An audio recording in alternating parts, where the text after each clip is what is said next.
quero saber, de fato, se tu conhece os irmãos Scott.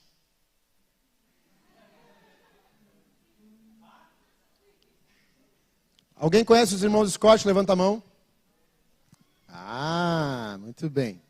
Os irmãos Scott, essa dupla, irmãos gêmeos, não sei se você percebeu,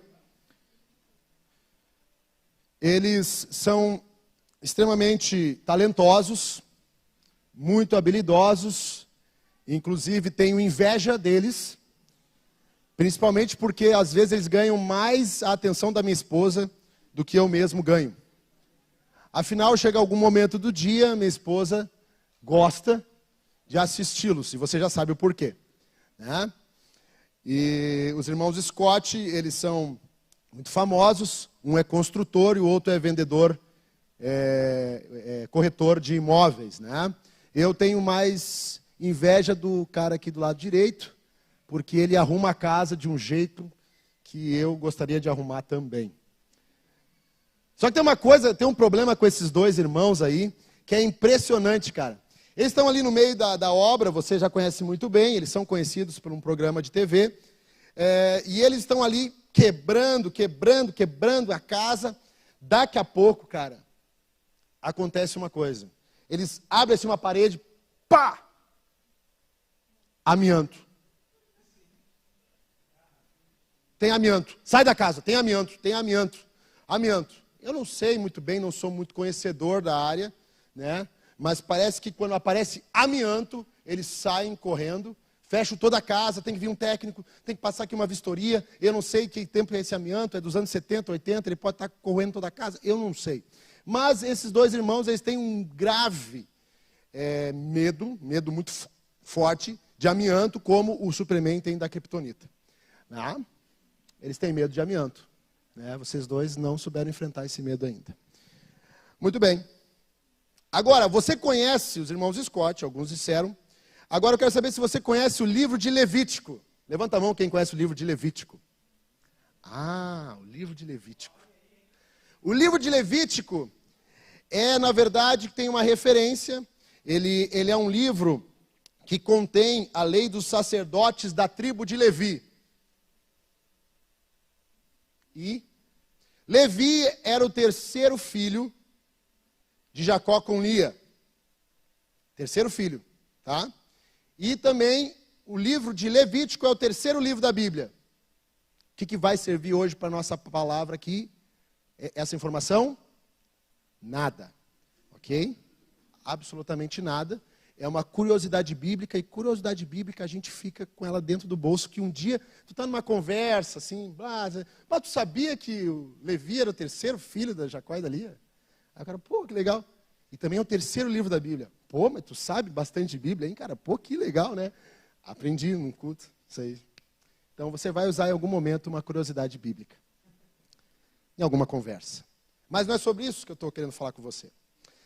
No livro de Levítico tem uma passagem, e esse livro, além de ser a lei dos sacerdotes da tribo de Levi, que foram uma tribo que foi separada de todas as outras 12 para ser sacerdotes diante de Deus. Esse livro também, ele enfatiza práticas rituais, legais e morais, ao invés de crenças. Além disso, esse livro também é uma importante fonte do direito judaico. E não bastasse isso, é o primeiro livro ensinado às crianças lá no sistema de educação rabínica, ou seja, quando eles aprendiam a Bíblia, o primeiro livro era o livro de Levítico. Não era o livro de Gênesis, que é um livro de histórias. Não é o livro de Êxodo, que era um livro que falava sobre a entrada do povo de Israel. Começava a falar sobre a saída do Egito e a entrada numa provável, possível e terra prometida ali na frente. Mas era o terceiro livro, que era o primeiro a ser ensinado. Por quê? Porque ele ensinava a extensão da lei. Você está comigo aqui? Ok? E esse livro ensina, me ajuda aí técnica, o livro ensina que a realização fiel dos rituais no santuário tem o poder de tornar possível a habitação de Deus entre os homens, se o povo se mantiver longe do pecado e das impurezas sempre que possível. Eu te dei um panorama rápido sobre o livro de Levítico. Parece que não tem nada a ver com os irmãos Scott, mas você vai entender. Abre aí comigo Levítico, o terceiro livro da Bíblia, capítulo 14. Abre aí no teu celular aí. Levítico 14, versículo 33.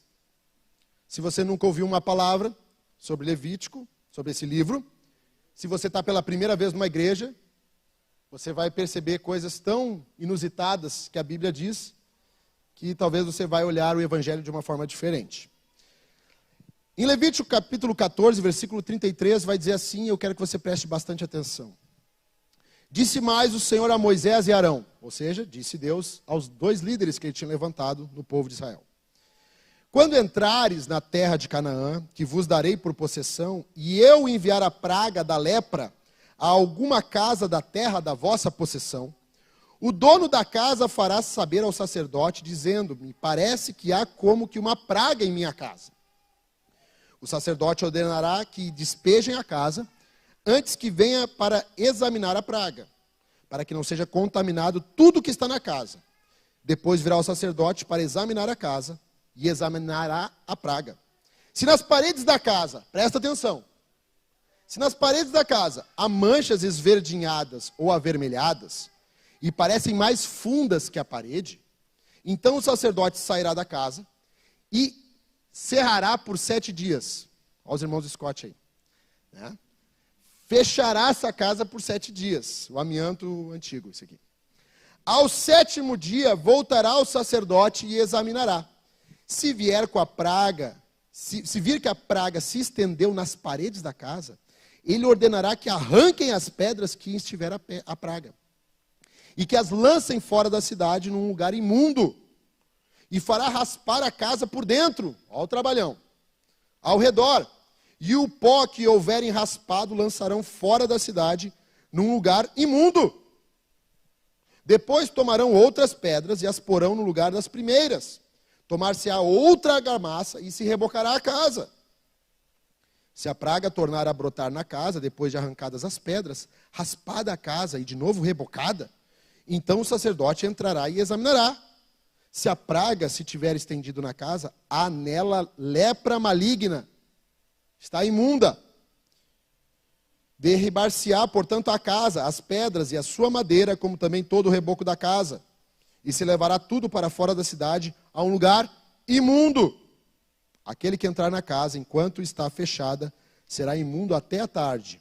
Também o que se deitar na casa, lavará suas vestes, e quem nela comer, lavará as suas vestes.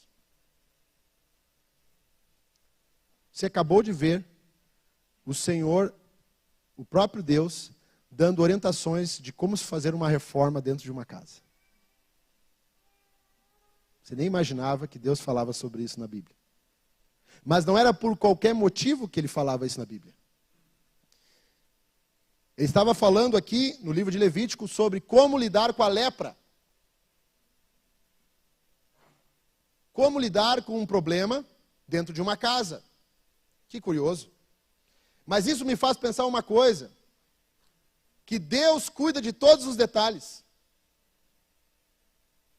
Nós pensamos muitas vezes que Deus é alguém que só está lá sentado num trono e que Ele não se preocupa com todos os âmbitos da minha vida.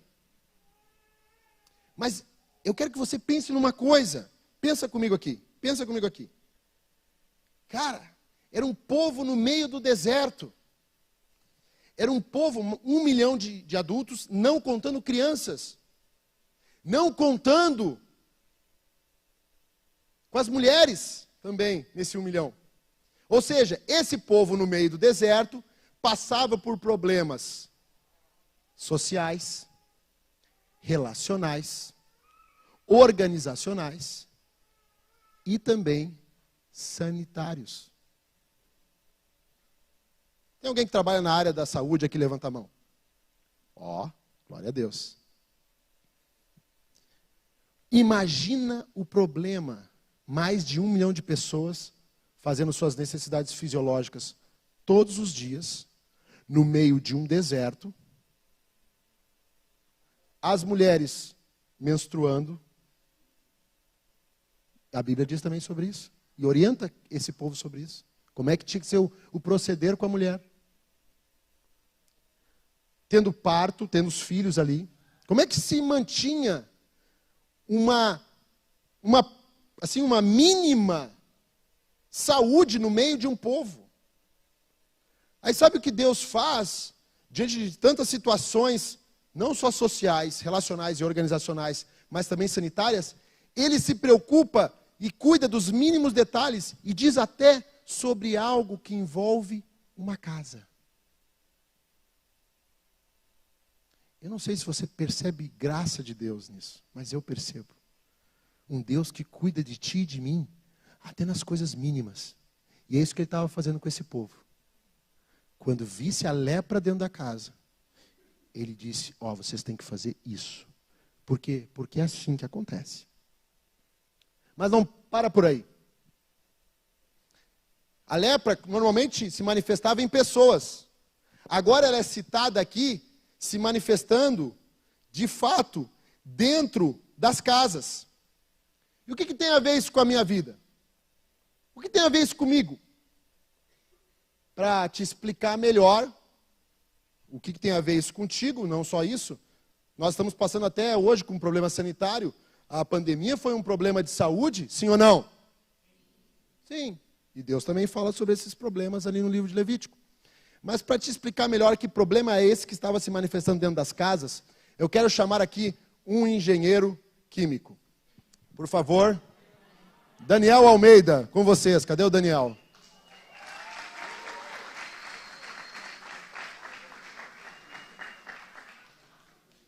Meu Deus. Nem ele sabia. Vem cá, Daniel. Por favor, só pode subir. Pode subir.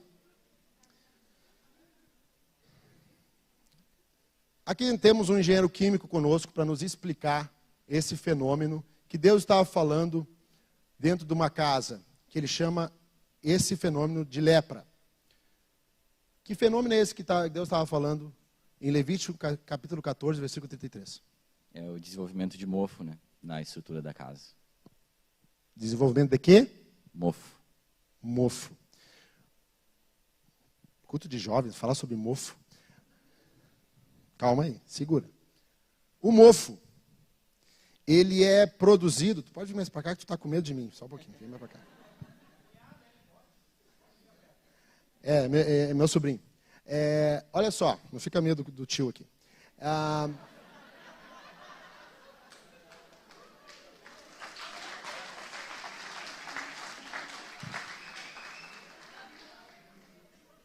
Cabelo branco, cara, ele está pegando. O mofo, ele pode... De onde ele vem? Quem produz o mofo? Na verdade, o mofo é um tipo de fungo, né? E as células desse fungo, elas estão dispersas no ar de qualquer ambiente. E a partir do momento em que essa célula encontra uma superfície em que há condições propícias para elas se reproduzirem, elas se depositam ali e começam a crescer e se desenvolver e se expandir. Então, querendo ou não, não há como controlar esse processo, de verdade? Existem algumas medidas preventivas, né? Porque o mofo ele se desenvolve principalmente em ambientes úmidos. Então, medidas que reduzem a concentração de umidade contribuem para inibir o crescimento desse mofo, né? Então, manter um ambiente bem arejado e bem iluminado, por exemplo. Muito bem. Uma salva de palmas para o nosso engenheiro químico aqui.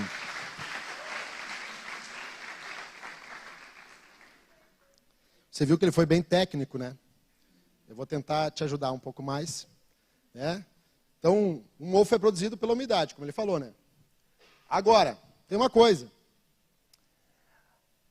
Não bastasse tudo isso, a presença do mofo ela é maior no inverno e em tempos de chuva, sim ou não? Que coisa mais horrorosa, assim, sabe? Chega nesse tempo aqui em Porto Alegre, é uma coisa assim que chega a me dar até uma tristeza. Mas ninguém fica mais triste que a minha esposa. Ninguém. Eu morei na Zona Sul de Porto Alegre, nada contra, a Zona Sul é tudo de bom, é o que diz nos carros. Eu morei na Zona Sul de Porto Alegre durante 10 anos, eu comprei uma casa, quando trabalhava no município de Porto Alegre, comprei uma casa, fiz lá certinho, achei uma maravilha, tudo muito legal. Passei assim, no primeiro momento. Quando chegou o inverno, a minha esposa entrou no quarto. Tem mofo aqui. Eu falei, mas mulher, tem uma cruza com tamanduá, meu Deus do céu, eu não sei o que é isso.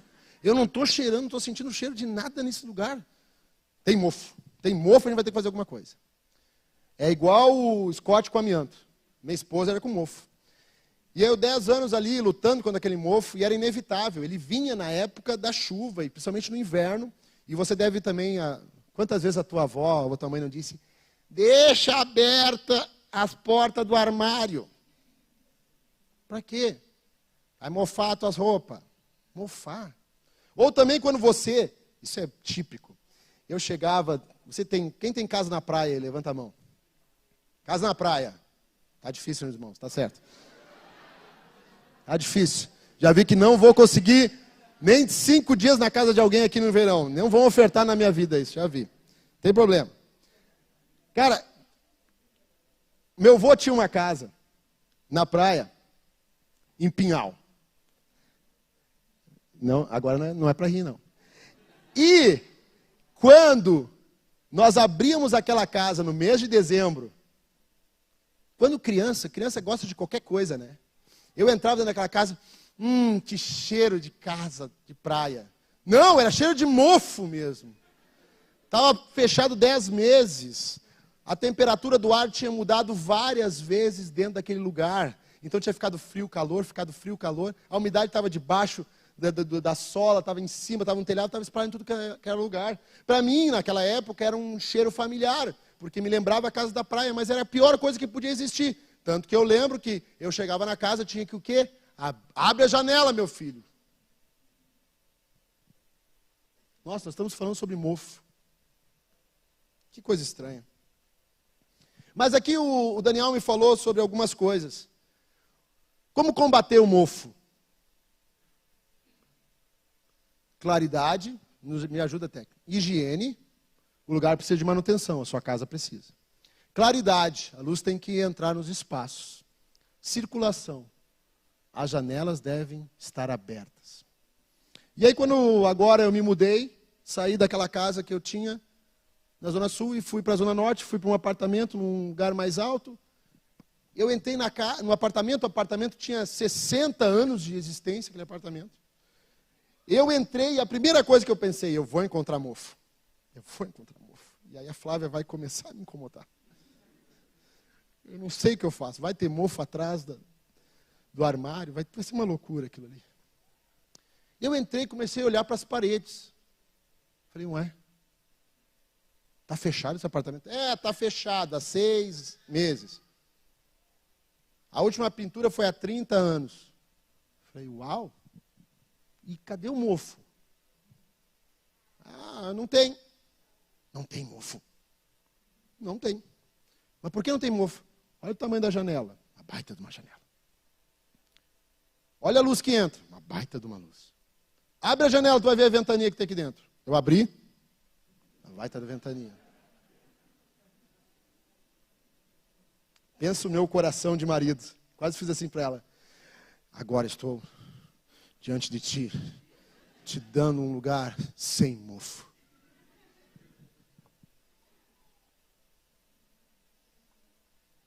Tudo isso parece muito engraçado, né, gente? Mas é a nossa vida comum, é a nossa vida real. E é engraçado que Deus se preocupou com isso também. No entanto, se é assim, se é desse jeito, no que é físico, no que é natural, não vai ser diferente no que é espiritual. O Hebreus capítulo 11 vai nos dizer uma coisa, que as coisas visíveis foram feitas a partir das invisíveis. Tudo que você conhece, na verdade, tem um primeiro lugar onde foi criado, lá no que é eterno. E é interessante que a gente pode estar aqui brincando de uma situação comum da vida, mas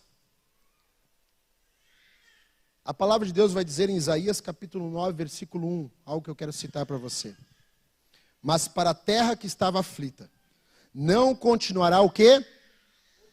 A obscuridade. Nosso engenheiro químico aqui falou, os lugares têm que ser arejados, iluminados. Ou seja, onde não passa um vento, onde está escuro, é fácil criar aquilo que é doentio. Deus chamou isso de lepra.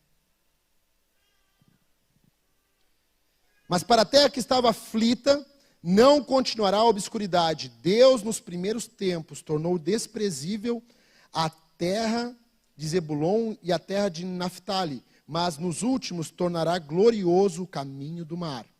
Além do Jordão, Galileia dos gentios. Ele estava falando sobre o quê? Sobre aonde Jesus ia se manifestar. O homem da Galileia. E o que ele vai dizer? O povo que andava em trevas viu grande luz. E aos que viviam na região da sombra da morte, vocês ouviram sábado passado, resplandeceu-lhes a luz. A palavra do Senhor vai também afirmar que o meu povo perece por falta de conhecimento, ou seja, ignorância. E um dos sinônimos de ignorância são trevas.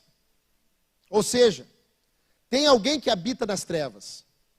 Tem alguém que habita num lugar onde não é arejado. Tem alguém que habita num lugar onde a luz não chega. Onde ninguém vai lá fazer manutenção de nada. Lá só habita doença, lá só habita algo ruim. Lá só habita algo que pode trazer morte. Mas o Senhor é a nossa luz. O Senhor é a nossa luz. Eu quero que você medite sobre isso aqui nessa noite, porque existia um paralelo espiritual que o povo para o judeu existia. Para o judeu, de fato, a lepra, como vai ser dita ali na palavra, a lepra era um sinal de pecado. A pessoa com a lepra era considerada imunda. Tu viu quantas vezes eu falei em Levítico capítulo 14 que aquilo que estava ali tinha que ser jogado num lugar imundo? A lepra era uma doença que começava aqui ou na pele e gerava erupções sobre toda a pele. E a pessoa que tinha essa lepra era considerada imunda. E a casa também, como nós vimos. Só que isso, de certa forma, era tão simbólico para o judeu que ele entendia que essa lepra era como se fosse o pecado. Você vai lembrar que Miriam, quando se revolta contra Moisés, ela é atingida de lepra, como um ato, como uma consequência do seu ato de rebeldia. E o povo de Israel entendeu, isso aí é pecado. Então a lepra é um símbolo do pecado. O mofo é um símbolo do pecado. Ó, você não imaginava que no sábado de noite tu ia ouvir isso, né? Mas é a verdade. E não bastasse isso, nesse grande paralelo, eu quero ler com você algo aqui, 1 Coríntios 6,19, para te fazer refletir. Ou não sabeis que o vosso corpo é o templo do Espírito Santo, que habita em vós, proveniente de Deus, e que não sois de vós mesmos, porque fostes comprados por bom preço. Glorificai, pois, a Deus no vosso corpo e no vosso espírito, os quais pertencem a Deus. Desde a primeira música desse culto aqui, nós cantamos algo, nós proferimos algo, que nós somos o quê? Nós somos a casa. Nós somos qualquer casa? Não. Nós não somos qualquer casa. Você não é uma casa qualquer. Você não é um lugar qualquer. Só que interessante que quando você lê, mas a Bíblia diz que eu não sou casa de Deus. Não está dito isso. Está dizendo que é templo do Espírito Santo. A palavra templo vem do latino templum, que vem de origem do hebraico Bet Elohim, que significa, sabe o quê? Habitação de Deus. Ou seja, Literalmente, quando o apóstolo Paulo diz, em 1 Coríntios capítulo 6, ele está dizendo, vocês não sabem que vocês são a casa de Deus? Vocês não sabem que ele veio para estar com vocês? Mas como eu falei, como Hebreus capítulo 11 diz, que as coisas invisíveis deram origem para as visíveis, eu vou citar mais uma pessoa aqui. Vocês disseram que conhecem o irmão Scott, conhecem mais ou menos o irmão Scott, né? Agora vocês conheceram o Daniel. Mas eu quero que vocês conheçam esse homem chamado Hermann Witsius. E ele disse assim, Deus criou o mundo inteiro em 6 dias. Presta atenção. Mas ele usou 40 dias para instruir Moisés sobre o tabernáculo. Pouco mais de um capítulo foi necessário para descrever a estrutura do mundo. Mas 6 foram usados para o tabernáculo. Olha, o que tem a ver com tudo que a gente está falando. Eu não sei se isso te toca, mas a mim faz grande sentido. Deus fez em 6 dias tudo que a gente sabe, tudo que a gente viu, a criação. Mas ele ficou 40 dias com Moisés dizendo como é que tinha que ser o tabernáculo dele. Como é que tinha que ser o lugar aonde ele ia habitar? Como é que tinha que ser esse lugar? Depois do tabernáculo de Moisés, veio o templo de Salomão. Não aquele que está em São Paulo. Tá? O templo de Salomão. As coisas invisíveis deram origem para as visíveis. Deus gastou tempo para falar para Moisés como é que tinha que ser o lugar onde ele ia habitar. Deus gastou tempo com Davi e Salomão para dizer como é que tinha que ser o templo. Mas, na verdade, o que ele queria dizer, desde o início, é que ele queria morar aqui. A gente cantou, pode morar aqui. Do tabernáculo para o templo, do templo para dentro de você. Essa história foi contada desde lá do Levítico. Mas, desde lá do Levítico está sendo contado isso. E me diz então, Felipe, o que tem um mofo em relação a tudo isso, então? E eu te faço uma pergunta, hoje aqui, jovem. Quando Deus entrar na casa dele, hoje, o que ele encontrará? Aí você vai dizer, eu vim, sim, ele vai encontrar muitas pessoas. Ó, eu estou aqui diante de várias pessoas, essa aqui é a casa de Deus. Só um pouquinho. Quando Deus entrar na casa dele, o que ele vai encontrar aí dentro? Será que ele vai encontrar a casa arrumada? Será que ele vai encontrar as coisas nos devidos lugares? As coisas têm a ver com os nossos hábitos, as nossas rotinas. O que você faz na cozinha é na cozinha, o que você faz no banheiro é no banheiro, os utensílios do banheiro estão no banheiro, não podem estar em outro lugar, e assim em todos os cômodos. Ou seja, as coisas têm a ver com os teus hábitos, com os teus costumes, com a tua rotina. Como é que estão os teus hábitos? Como é que estão os meus hábitos? O Senhor vai, quando entrar na casa dele, ele vai achar as coisas no seu devido lugar, sim ou não? E o pior, e se ele entra e ele olha lá em cima? Filho, por que está mofado lá em cima? Por que teu quarto está mofado? Eu vim aqui viver contigo, habitar contigo.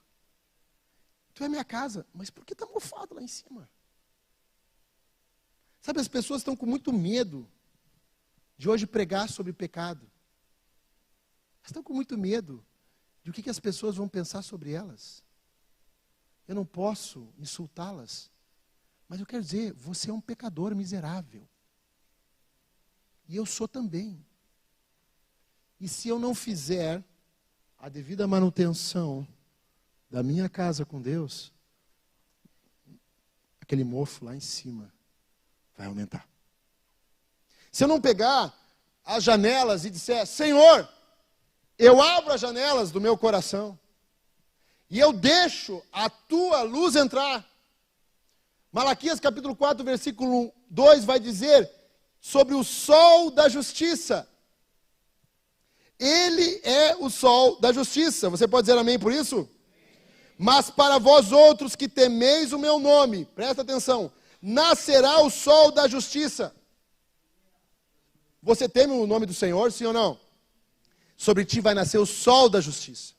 E seja onde for, na tua vida, dentro da tua casa, com Deus, se tiver algum lugar escondido, algum lugar onde está crescendo mofo, está crescendo pecado, está crescendo uma coisa que não deve crescer, se você abrir a janela do teu coração, a luz do Senhor vai entrar e vai extirpar isso para fora.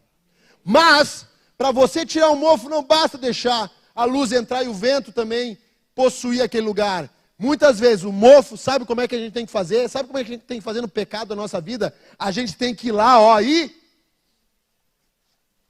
esfregar. É tudo graça de Deus. Não, a luz dele vai entrar, eu não preciso fazer nada. Eu fui no culto, ouvi a palavra, recebi uma oração. Pronto, tomei meu passe na semana. E tem gente que faz isso. Mas não é assim. A vida com Deus é um andar junto com Ele, é uma habitação. É você morar junto com Ele no mesmo lugar. E quem tem uma relação com alguém sabe. Os casados aqui vão ter um pouco mais de propriedade, talvez. Sem manutenção, acaba. Amém? Eu já estou acabando. Mas o Senhor me fez pensar e meditar sobre isso que eu estou falando para você, e me fez tirar alguns paralelos do que é invisível para o visível, e do visível para o invisível. A umidade, para mim, é como se fosse a tentação, ela é inevitável, sabia? Eu nunca sou tentado. Oh, olha, quase vou subir agora. Quase serei arrebatado, de tão santo que eu sou. Sou 4 vezes santo. Mentira.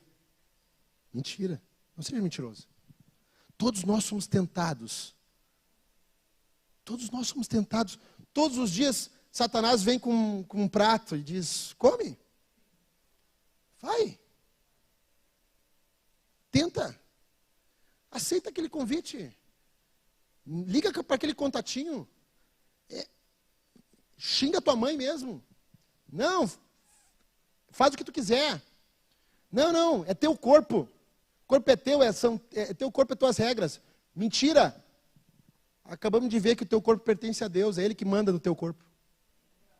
Teu corpo pertence a Deus, a Bíblia diz. Então é Ele que tem as regras do teu corpo. E as regras do teu corpo estão aqui, ó. Está aqui as regras do teu corpo. E não é a sociedade que diz as regras do teu corpo. Não é os teus amigos, a opinião pública que diz. Não é a mídia que vai dizer que o que tem que ser feito com o teu corpo. É a Bíblia que diz que tem que ser feito com o teu corpo. O teu corpo é para louvor da glória de Deus. A tua alma é para o louvor da glória de Deus. Teu espírito, tudo que tu é para o louvor da glória de Deus. Mas tem muitos que não querem chegar nesse lugar para falar. Mas eu não estou aqui com um compromisso, primeiramente com você. Eu tenho um compromisso com a palavra de Deus aqui contigo. E diante disso, eu tive muito temor de compartilhar isso com você, porque o Senhor ministrou comigo algo, falando sobre muitos quartos escondidos dos nossos corações. Na casa da minha avó, na casa da minha avó materna tinha algo que a gente chamava de coração de mãe. Quem conhece essa expressão? Levanta a mão. Coração de mãe. O que tinha no coração de mãe? Um monte de coisa, né? Tudo. Mas eu lembro que era um lugar sem luz nenhuma. Fedido. Inapropriado para entrar e ficar mais do que 2 minutos. Porque tudo que não prestava na casa e não tinha serventia, ou não estava funcionando, tinha um lugar para se guardar. Um coração de mãe. E sabe, parece que a gente às vezes tem um coração de mãe dentro de nós, sabe? Eu vou usar isso de novo. Essa manipulação, essa vaidade, esses ciúmes, essa mentira. Não está funcionando agora, mas eu vou deixar lá no coração de mãe. Eu vou usar quando eu quiser. Eu quero dizer para ti, jovem, mulher, homem aqui. Chegou um tempo de o que nós escondemos vir à luz de Jesus. Eu não sei, mas o Senhor me corrigiu. Fala para eles que eu conheço todas as áreas do coração deles. E, inclusive, quando eles pecam, eu vejo. A gente não dá amém agora, né? A palavra do Senhor afirma que os olhos do Senhor estão sobre toda a terra para encontrar aqueles que o coração são totalmente dele. Mas aqui nessa noite, ao contrário do que você imaginava, é uma noite de se expor à luz da palavra, ao vento do Espírito e à água que limpa o nosso ser. Se você sair aqui dessa noite com algo que você ainda não confessou a Deus, ou talvez você precise de alguém para te ajudar a confessar. Eu posso, na verdade eu não posso, mas se for necessário, nós podemos sair daqui 2 horas da madrugada, só orando contigo, para que a luz do Senhor arrebente tudo. Mas você vai precisar esfregar esse mofo aí de dentro. Por isso que a palavra de hoje tem um nome. Você vai dizer para o teu irmão aí, tira esse mofo daí.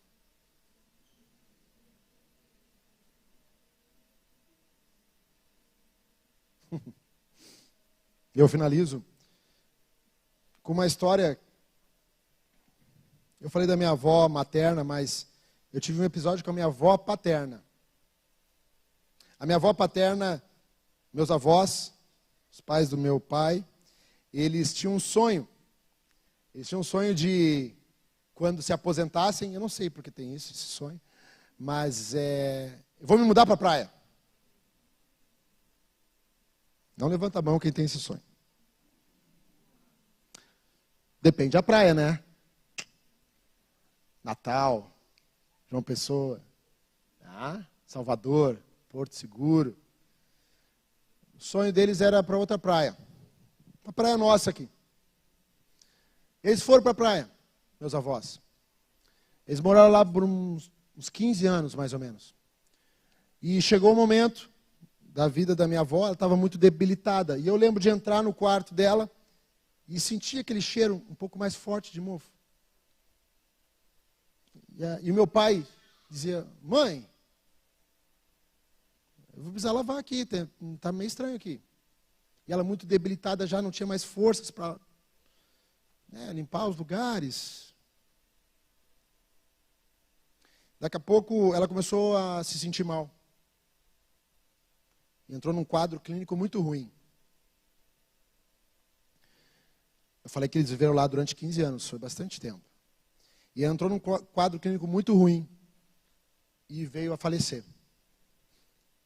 E quando ela faleceu, os médicos disseram, olha, a única explicação que a gente tem é que uma bactéria se instalou dentro do pulmão dela por causa do ambiente onde ela vivia. E gradativamente foi matando o pulmão dela. Até que um dia o pulmão dela secou e parou.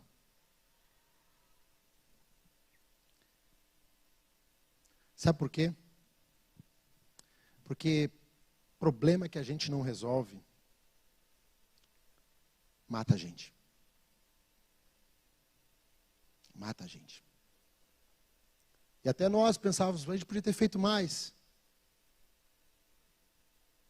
E nesse paralelo com o que é físico e o que é espiritual, a palavra do Senhor vai nos dizer algo em Romanos. O salário do pecado é a morte. E sabe o que é salário? Salário não é freelancer. Talvez você seja aí freelancer, você faz um trabalho e recebe na hora o dinheiro. Você está fazendo uns bicos, ou freelancer, tudo bem. Mas salário você sabe que é algo que você recebe depois de muito tempo, ou de um mês. Mas para o judeu era depois de um ano. Ou seja, sabe o que o apóstolo Paulo está falando? Se tu continuar nesta prática, depois de muito tempo, o que tu vai receber é o salário desta prática. E o salário dessa prática não é boa. O salário dessa prática é morte.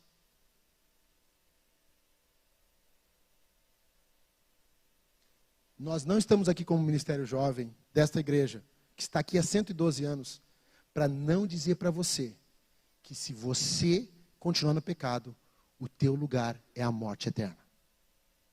Essa é a verdade. Tá bom? Me perdoa se eu estou te ofendendo, mas na verdade, as verdades precisam ser ditas. Continuar pecando vai te levar para a morte. Continuar desobedecendo a palavra de Deus vai te levar para a morte. E você não vai ver indo para a morte. Porque você vai ficar ali no lugar, no ambiente. Tá bom esse ambiente, eu estou acostumado com isso. Eu estou acostumado com essas coisas. Eu estou acostumado em viver isso. Sim, e é isso que o pecado faz. Ele te acostuma a viver daquele jeito, até um ponto que você está tão preso, que já não está mais fora de ti, ele está dentro. Ele te mata. Ele te extermina. Ele acaba contigo. Mas Jesus vem nos dizer, eu vim para que tenhais vida. E vida em abundância. O apóstolo Pedro, ainda sem ser apóstolo, mas discípulo, diz assim, Senhor, para onde iremos nós? Só tu tens as palavras de vida eterna. Essa noite é uma noite de vida eterna para ti. De vida eterna. Para não brincar com as coisas que parecem simples. Só está lá no cantinho, pegando. Não tem problema. Faz assim, ó. Tira esse mofo daí. Tira esse mofo daí. Tira esse mofo daí. Tira esse mofo daí. Jesus vai dizer em Mateus capítulo 6 que os olhos são a candeia do corpo. Sabe o que é candeia? Era algo que trazia luz e calor para dentro de um cômodo. Os olhos são candeia do corpo. Se teus olhos forem bons, todo o teu corpo será.